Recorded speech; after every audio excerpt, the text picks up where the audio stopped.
उत्तर प्रदेश में उपचुनाव के बीच ऐसी ऐसी खबर सामने आई जिन्होंने सभी को हिला कर रख दिया। दरअसल आज उत्तर प्रदेश की 9 विधानसभा सीटों पर उपचुनाव था। ऐसे में वोटर्स ने यह आरोप लगाया, मतदाताओं ने यह आरोप लगाया प्रशासन के ऊपर कि उन्हें वोट डालने से रोका गया। उनकी गली के बाहर बैरिकेड्स लगा दिए गए और पुलिस द्वारा उन्हें परेशान किया गया। यह आरोप यहाँ पर वोटर्स लगाते नजर आए।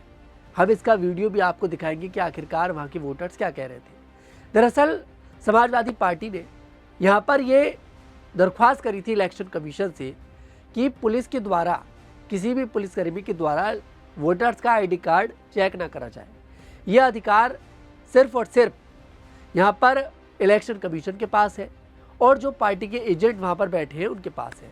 लेकिन पुलिसकर्मी यहाँ पर लोगों की आईडी चेक करती है और उन्हें बाहर से ही भेज देती है। इलेक्शन कमीशन को ये खत अखिलेश यादव ने 2 दिन पहले लिखा था। अखिलेश यादव ने यहाँ पर इलेक्शन कमीशन से ये दरख्वास्त करी थी, लेकिन उसके बावजूद भी आज उत्तर प्रदेश की जिन जिन सीटों पर उपचुनाव था उन पर पुलिसकर्मियों ने लोगों की आईडी कार्ड चेक करे और उन्हें बाहर से भेज दिया, यानी कि उन्हें वोट नहीं डालने दिया गया। जरा पहले आप देखिए कि यहाँ पर वोटर्स क्या आरोप पुलिसकर्मियों के ऊपर लगाते नजर आ रहे हैं। आईडी दिखाइए तो मैं आइडिया दिखाया हूँ। उसके बाद कहा तो जाइए, भाग जाइए, मशीन बिगड़ी है। तो मुझको मशीन बिगड़ी तो कहा खड़े हो आप लोग, तो कहा तो घर जाइए, भी बाद में आइएगा। हम कहते मौका नहीं रहा था हमारे। तो जैसा कि आप लोगों ने सुना, यहाँ पर ये महिला वोटर हैं और साफ तौर पर कह रही है कि उन्हें वोट नहीं डालने दिया गया। पुलिसकर्मी यहाँ पर परेशान कर रहे हैं। उसके बाद ये बात अखिलेश यादव के पास पहुंचती है। अखिलेश यादव ने तुरंत प्रेस कॉन्फ्रेंस बुलाई। प्रेस कॉन्फ्रेंस के दौरान अखिलेश यादव ने साफ कहा कि इलेक्शन कमीशन ने हमारी किसी भी बात का संज्ञान नहीं लिया। हमने इतनी सारी शिकायतें इलेक्शन कमीशन से करी, लेकिन उसके बावजूद भी इलेक्शन कमीशन की तरफ से कोई भी एक्शन नहीं लिया गया। जरा सुनिए अखिलेश यादव ने क्या कुछ कहा। मैं अपने मतदाताओं से अपील करूंगा, डटे रहें और वोट डालकर ही आएं। मैं एक बार फिर अपने सभी मतदाताओं से कहूंगा, मैं अपील करना चाहता हूं उनसे, एक बार नहीं कई बार जाएं, डटे रहें और वोट डाल करके आए। जो हमें अधिकार मिला है वोट डालने का, उसको जरूर वोट डालें। और कल भी चुनाव आयोग ने उत्तर प्रदेश के समाजवादी पार्टी की शिकायत पर यह बात कही गई थी और चुनाव आयोग ने कहा है कि पुलिस कहीं भी रोक नहीं सकती, जांच नहीं कर सकती है, कार्ड नहीं देख सकती है। वो भी कागज आप दिखाइए।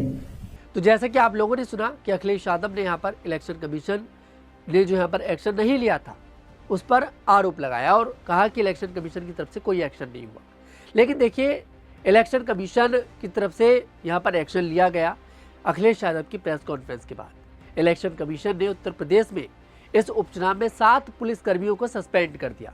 दरअसल 2 पुलिसकर्मी कानपुर, 3 पुलिसकर्मी मुरादाबाद और 2 पुलिसकर्मी मुजफ्फरनगर से सस्पेंड करे गए हैं इलेक्शन कमीशन के द्वारा। सभी पर यह आरोप लगाए गए हैं कि यहाँ पर जो वोटर्स थे उनको परेशान करा गया और बैरिकेड्स लगा दिए गए और कहीं ना कहीं वोटर्स की आईडी चेक करने का जो अधिकार था वो सिर्फ और सिर्फ इलेक्शन कमीशन के पास था। इलेक्शन कमीशन ने साफ तौर पर मना कर दिया था कि कोई भी पुलिसकर्मी किसी भी वोटर्स की आईडी कार्ड नहीं चेक करेगा। यहाँ पर पुलिस का काम सिर्फ इतना था कि उन्हें यहाँ पर जो सुरक्षा व्यवस्था थी उसको बना कर रखना था। लेकिन उसके बावजूद भी इन पुलिसकर्मियों ने इलेक्शन कमीशन के इस नियम का उल्लंघन करा और इलेक्शन कमीशन ने यहाँ पर एक्शन लिया। ऐसे में उत्तर प्रदेश का ये जो उपचुनाव था कहीं ना कहीं विधानसभा चुनाव से भी ज़्यादा एक महत्वपूर्ण बन गया, क्योंकि इतना बड़ा एक्शन इलेक्शन कमीशन की तरफ से पहले कभी नहीं देखा गया जितना बड़ा एक्शन इस उपचुनाव में होता नजर आया। और सिर्फ देखिए, ये मामला तो वो है जो इलेक्शन कमीशन और अखिलेश यादव के बीच का हो गया। कहीं ना कहीं उपचुनाव में जो एक्शन इलेक्शन कमीशन की तरफ से हुआ, अखिलेश यादव जो आरोप लगा रहे थे कि भाई इलेक्शन कमीशन कोई एक्शन नहीं ले रहा, इलेक्शन कमीशन ने एक्शन ले लिया। लेकिन दूसरी ओर उत्तर प्रदेश के करहल से एक ऐसी खबर सामने आई जिसने सभी को हैरान कर दिया। दरअसल बताया जा रहा है कि करहल में एक दलित बेटी की हत्या कर दी गई समाजवादी पार्टी के नेताओं के द्वारा और यहाँ पर उस बेटी के पिता ने यह आरोप लगाया है कि मेरी बेटी ने समाजवादी पार्टी को वोट देने से इनकार कर दिया था, जिसके चलते समाजवादी पार्टी के कई सारे नेता मेरी बेटी को घर से उठाकर ले गए और उसके बाद उसका शव नदी के किनारे मिला। जरा सुनिए उन्होंने क्या कुछ कहा। आज के 3 दिन पहले मेरी बिटिया, हम बिटियागंज जा रहे थे कोटा, अपनी बिटिया कोटा चल तो वहाँ नेताजी बबलू बोले कि चाचा वोट डाल के जाइए। तो बिटिया बोली कम फूले में वोट दिए जो प्रधान तो बोलो साइकिल में वोट डाल, नहीं तो तू रखा तेरे लो तो रगिया कि तो रगिया बनाई दिए। और जाने कल मेरी बिटिया को 12-1 बजे मोटरसाइकिल में बैठाने को रात दिन में ढूंढा, रात में डंडा में पता करी मेरी बिटिया नहीं आई हवाई। तब बबलू नेताजी ने प्रशांत को भाई कोटी में बुलवाओ, मैंने की कहा बिटिया कहाँ करेगा तू बैठा लेगा पूरे समझने ने देगी। तो मैंने जो बोलो हमें पता ही नहीं, हमने उन्होंने उतार दो। तो एक जगह संग साथी और तो डॉक्टर मोहन कठेरिया और जो जगह नाम प्रशांत पत्रकार यादव है जी।